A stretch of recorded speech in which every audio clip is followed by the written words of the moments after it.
क्या आपने कभी सोचा है कि एक एकल कानून संहिता संभवतः कैसे संबोधित कर सकती है विविध सांस्कृतिक प्रथाएं और संवैधानिक सुरक्षा? भारत जैसे जटिल देश में धार्मिक स्वतंत्रता, समान नागरिक संहिता की दुनिया में गहराई से जानने के लिए आपका स्वागत है। अवधारणा जिसका उद्देश्य पारिवारिक मामलों के लिए कानूनों का एक समान सेट प्रदान करना है, जैसे विवाह, तलाक, विरासत और गोद लेना।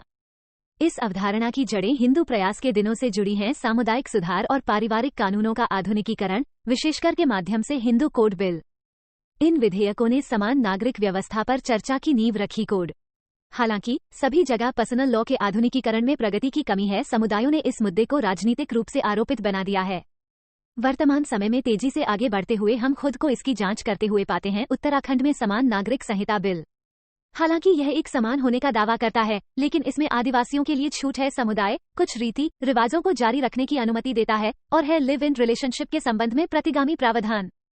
इससे सवाल खड़े होते हैं बिल की सच्ची एकरूपता और प्रगतिशीलता के बारे में।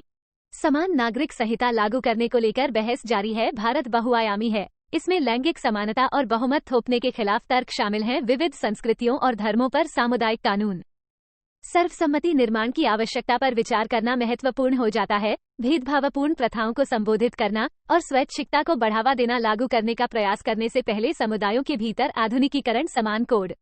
इस मुद्दे की एक और परत समान नागरिक का राजनीतिकरण है। संहिता विशेष रूप से चुनावों के संदर्भ में, इससे इसके कार्यान्वयन के पीछे के मकसद के बारे में चिंताएं पैदा होती हैं। बहुसंख्यकवादी थोपे जाने की संभावना, लैंगिक समानता को बढ़ावा देने और संबोधित करने पर ध्यान केंद्रित किया जाना चाहिए। इसे राजनीतिक एजेंडे के रूप में उपयोग करने के बजाय भेदभावपूर्ण प्रथाएं। भारत जैसे विविधता वाले देश में समान नागरिक संहिता लागू करना है कोई आसान काम नहीं। इसमें सांस्कृतिक प्रथाओं पर सावधानीपूर्वक विचार करने की आवश्यकता है, संवैधानिक सुरक्षा और सर्वसम्मति निर्माण की आवश्यकता। लक्ष्य होना चाहिए लैंगिक समानता को बढ़ावा देना, व्यक्तिगत अधिकारों की रक्षा करना और सम्मान देना, संस्कृतियों और धर्मों की विविधता। अंत में वर्दी के इर्द गिर्द होने वाली चर्चाएं और बहसें नागरिक संहिता एक सूक्ष्म और समावेशी दृष्टिकोण की आवश्यकता पर प्रकाश डालती है। इसे भारत की संस्कृतियों की विविधता को ध्यान में रखना चाहिए, धर्म और समुदाय। इसे लैंगिक समानता को प्राथमिकता देनी चाहिए, भेदभाव को संबोधित करना चाहिए, प्रथाओं और समुदायों के भीतर स्वैच्छिक आधुनिकीकरण को बढ़ावा देना, एक समान संहिता लागू करने के बजाय।